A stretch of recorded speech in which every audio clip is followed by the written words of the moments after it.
Price the lord. యెహోవా నామమునకు స్తుతి కలుగును గాక.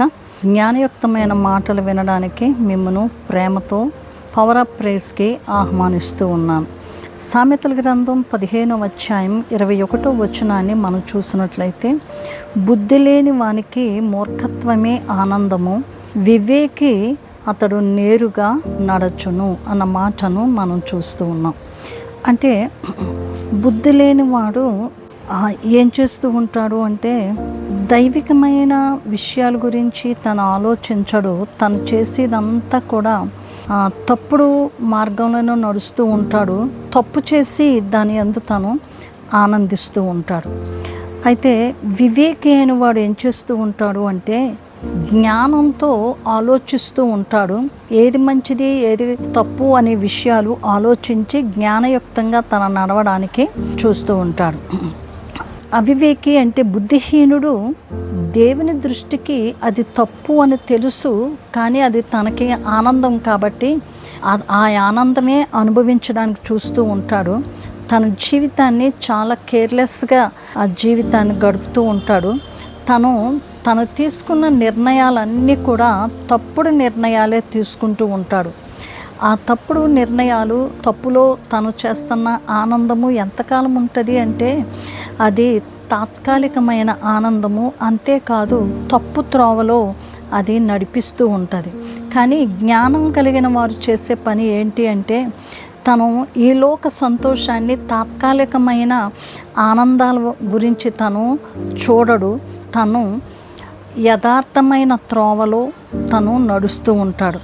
కాబట్టి జ్ఞానము ఏం చేస్తూ ఉంటుంది అంటే, మంచి త్రోవలో, యథార్థమైన త్రోవలో జ్ఞానము నడిపిస్తూ ఉంటుంది. అంటే వాళ్ళకి అంటే వివేకం కలిగి వారు ప్రవర్తిస్తూ ఉంటారు. వాళ్ళు ఏ పని చేస్తూ ఉన్నా ఆలోచించి పని చేస్తూ ఉంటారు. దేవుని యొక్క నడిపింపు కొరకు వారు ఎదురు చూస్తూ ఉంటారు. సో దాని కొరకు వారు కనిపెడుతూ ఉంటారు. అంత మాత్రమే కాకుండా ఏది మంచిది ఏది చెడ్డది అనే విషయాన్ని వారు ఆలోచించి వాళ్ళు ముందుకు వెళుతూ ఉంటారు. కష్టమైన విషయాలు అంటే దేవునికి ఇష్టమైన విషయాలలో వాళ్ళు ప్రవేశించడానికి కూడా వాళ్ళు ఇష్టపడరు. కాబట్టి వాళ్ళ యొక్క క్రమశిక్షణ ఒక మంచి దైవత్వం కలిగి నడవడానికి అది ఎంతో తోడ్పడుతూ ఉంటుంది. అలాగే మరి యథార్థమైన జీవితాన్ని వారు జీవించడానికి ప్రతి విషయంలో కూడా దేవునిని సంతోషపరిచే విధంగా మరి వివేకమైన వాడు నడుస్తూ ఉంటాడు. కాబట్టి నిజమైన ఆ సంతోషము, ఆనందము ఎక్కడి నుంచి వస్తుంది అంటే, యథార్థమైన జీవితంతో నడుస్తూ ఉన్నప్పుడు ఆ నిజమైన సంతోషం మనకి వస్తూ ఉంటుంది. మరి వివేకి జ్ఞానయుక్తంగా తన జీవితాన్ని గడుపుతూ ఉంటాడు. బుద్ధిహీనుడు తను ఎప్పటికప్పుడు తను ఫెడైపోతూ ఉంటాడు. తన జీవితము దైవికంగా ఉండదు. తన జీవితం మంచిగా తను ముందుకు వెళ్ళడు. తన జీవితం అలాగా తక్కువైపోతూ ఉంటుంది. తన ఎదుగుదల ఉండదు, ఆశీర్వాదకరం ఉండదు, నిజమైన సంతోషం తను అనుభవించడు. దేవుని నుండి తను దూరమైపోతూ ఉంటాడు. మరి మనం ఎప్పుడైతే దైవికంగా, దైవ చిత్త ప్రకారంగా, దైవికమైన జ్ఞానంతో మనం నడుస్తూ ఉంటామో సమాధానంను మనము స్వతంత్రించుకుంటూ ఉంటాం. సమాధానంతో మన జీవితం పీస్ఫుల్గా మనం గడపడానికి ఎంతో అవసరమే ఉంటుంది. సో బుద్ధిమంతుడు ఏం చేస్తూ ఉంటాడు అంటే, అన్నెసరీ వాటిలోకి వెళ్లకుండా, ట్రబుల్స్ రాకుండా తాను జాగ్రత్తగా కాపాడుకుంటూ ఉంటాడు. ఆధ్యాత్మికంగా ఎదుగుతూ ఉంటాడు. కాబట్టి ఈ రోజున మన జీవితం కూడా ఏ విధంగా ఉండాలి అంటే, ఈ లోక సంబంధమైన ఆనందాల వెంట వెళితే ఆ ఆనందం తాత్కాలికమే.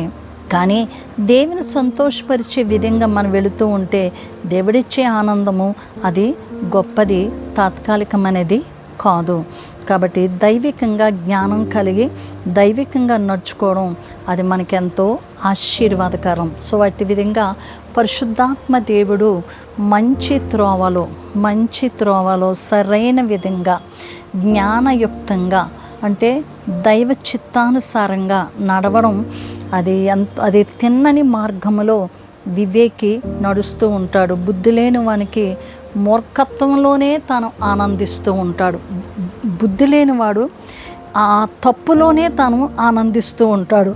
వివేకైన వాడు దేవునిలో నడుచుకుంటూ ఆనందిస్తూ ఉంటాడు. సో దైవికమైన ఆనందం అది నిత్యమైన సంతోషం. సో అట్లాంటి సంతోషము అనుభవించినట్లు దేవుని కృప మీకు తోడయుండునుగాక. ఆమేన్.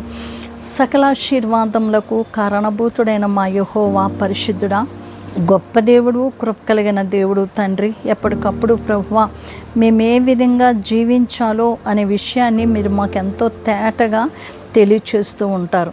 బుద్ధి లేని వాడు మూర్ఖత్వంలో తను ఆనందిస్తూ ఉంటాడు. మాకు అటువంటి జీవితం వద్దయ్యా. వివేకైన వాడు మీతో నడుస్తూ శాశ్వతమైన ఆనందాన్ని, సంతోషాన్ని తను సంపాదించుకుంటూ ఉంటాడు.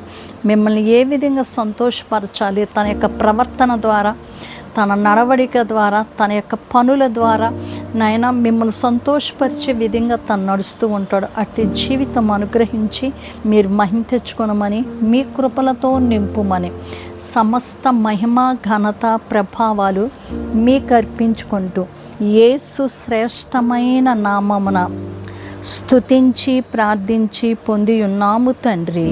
ఆమెన్. God bless you. దేవుడు మిమ్మును మీ కుటుంబమును వివేకముతో నడిచి దేవుని సంతోషపరిచే గొప్ప ఆనందాన్ని మీరు పొందుకున్నట్లుగా ఆయన కృప తోడయుండునుగాక. ఇతరులకు షేర్ చేయండి, సబ్స్క్రైబ్ చేయండి, ఇతరులను ప్రోత్సహించండి. దేవుడు మిమ్మును మీ కుటుంబాన్ని దీవించునుగాక. మీ ప్రియ సహోదరి షారోన్ సువార్తరాజు. షలోం.